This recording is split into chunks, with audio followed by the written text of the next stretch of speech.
Have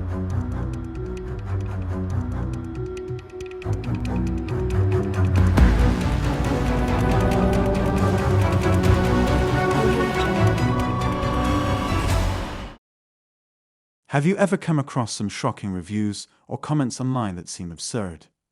If you have, I'm guessing you looked past them thinking it was just a sick joke. Well, today's story focuses on a man whose sick review jokes turned out to be more real than people thought, and also provided key evidence in solving a crime. Welcome to YARO Crime. Today, we'll be taking a look at the case of the Amazon review killer. Before we continue, make sure you like the video and subscribe to the channel to stay up to date with our latest videos. Now sit back as we take a look at the thrilling story of the Amazon review killer. Nicknamed the Amazon review killer, Todd Kohlhepp was born in Florida and raised in South Carolina. His parents divorced when he was only 2 years old, with his mother gaining custody of him and remarrying the following year. It was later discovered by psychological reports that Todd had an unhealthy relationship with his stepdad and always wanted to see his biological father. Growing up, Todd was described as a troublesome child who showed signs of aggressive behavior towards other students, and he was also a bully who was fond of destroying the properties of schoolmates.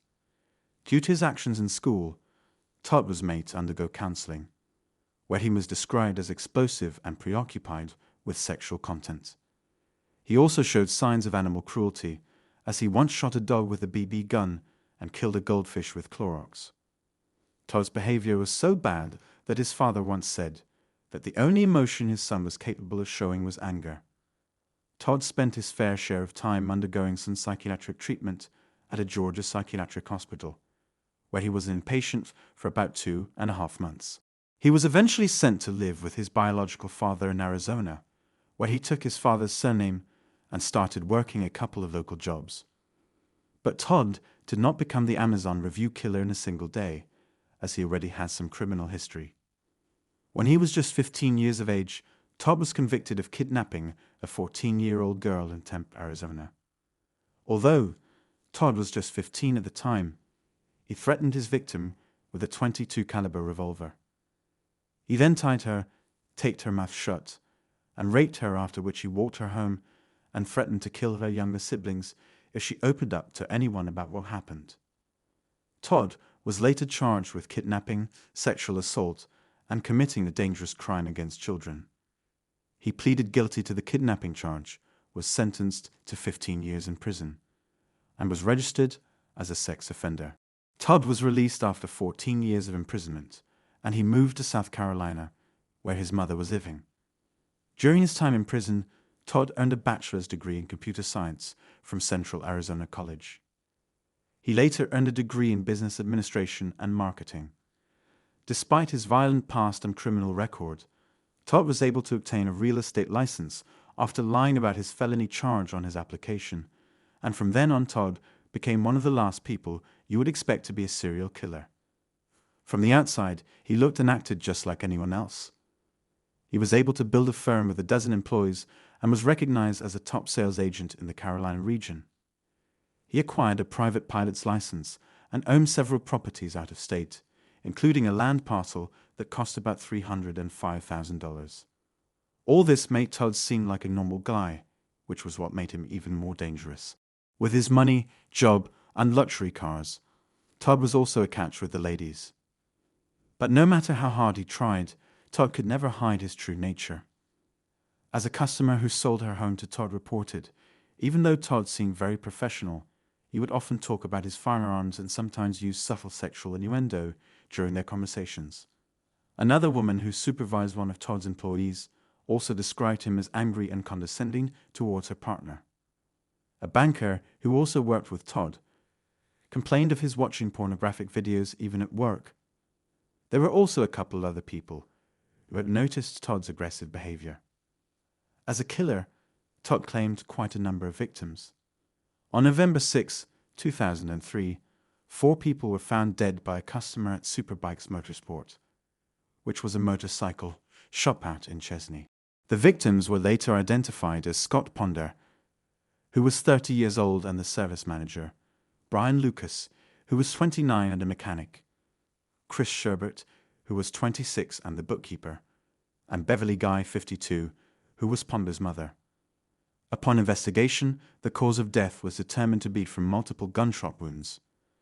Before Todd later confessed to the crime years later, investigators believed that a gunman armed with a pistol came in through the back of the shop and killed Sherbert while he was working. He then killed Beverly in the middle of the showroom, shot Lucas in at the main door, and killed Ponder in the parking lot, probably as they were trying to get away. According to Peter's wife, Todd was a disgruntled customer who had been to the bike shop several times. Todd's mother later reported that Todd had attempted to return the bike he had purchased from the shop, but was laughed at by the employees, who refused to return the money he paid and embarrassed him for being unable to ride a motorcycle. What they had no way of knowing, however, was that Todd was a sociopath who would later come back for revenge, and he did. It was a horrible scene. Todd had little regard for human life, so it was easy for him to commit such a gruesome crime, and at the time he probably believed he had gotten away with murder. Todd committed a lot of murders during his murder spree, but what really put him on the radar of the police was the case of Carla Brown and her boyfriend Charles David Carver, who were 30 and 32 years old and had gone missing after they went to remove brush from one of Todd's properties. Carver would later be found shot dead on the same property. Apparently, Todd had invited Carla to work for him and asked her to come with her boyfriend. Suspicions about their disappearance increased after unusual posts were made on Carver's Facebook account. There were some posts on his page that were unusual and unlike Carver. This led to speculation that a third party had taken over Carver's Facebook account. On the 3rd of November, authorities found Brown chained to the wall of a metal storage container that was located inside Todd's property. Investigators were able to track her down after they traced the couple's last known location on their cell phone. When they arrived at the location, they heard banging coming from inside the container. Brown told the police that she witnessed her boyfriend being shot by Todd. Todd's mother claimed that Carver had been shot for having a really smart mouth, which Todd did not like.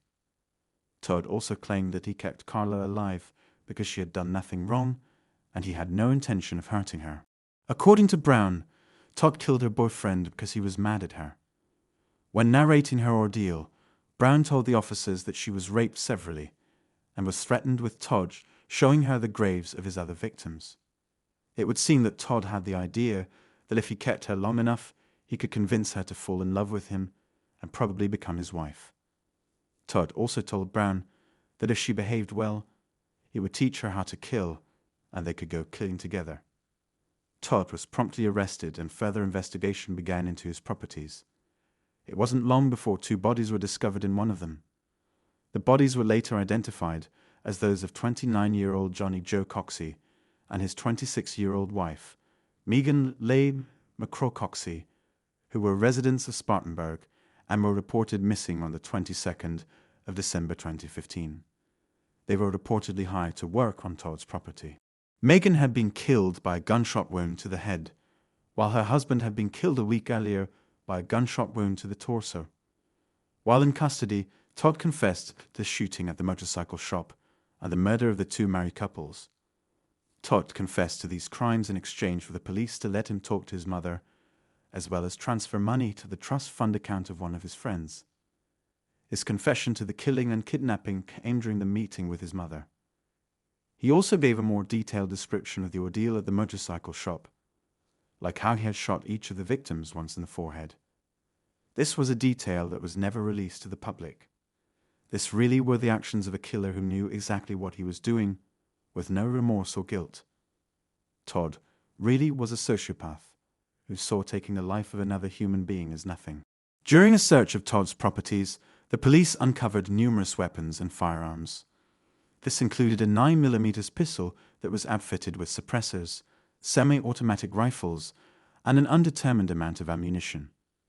The firearms that were discovered at Todd's residence were suspected of having been procured illegally, as there were no records on the background check under Todd's name.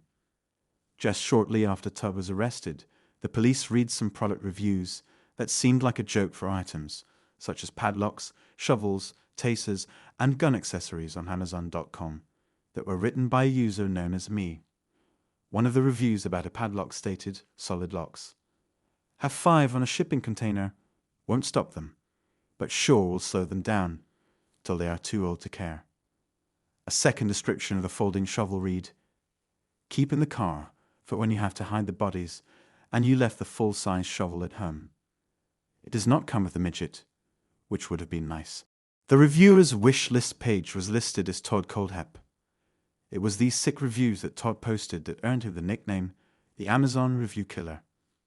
Todd also told his mother that there were many other victims who had not been mentioned, and when she asked him how many there were, she didn't have enough fingers to count, with which meant there could have been up to a dozen or even more. The police launched an investigation into Todd's claim of having numerous other victims and began to search through decades of unsolved homicide cases. Todd was later charged with 7 counts of murder, 2 counts of kidnapping, and 1 count of possession of a firearm during the commission of a crime. Todd pled guilty to the murder and kidnapping charges along with a criminal sexual assault charge, and was given 7 consecutive life sentences without the possibility of parole. He is currently imprisoned in the Libra Correction Institution. Thanks for watching. Let us know what you think about this case in the comments, and please do not forget to like, share, and subscribe. We'll see you in the next video.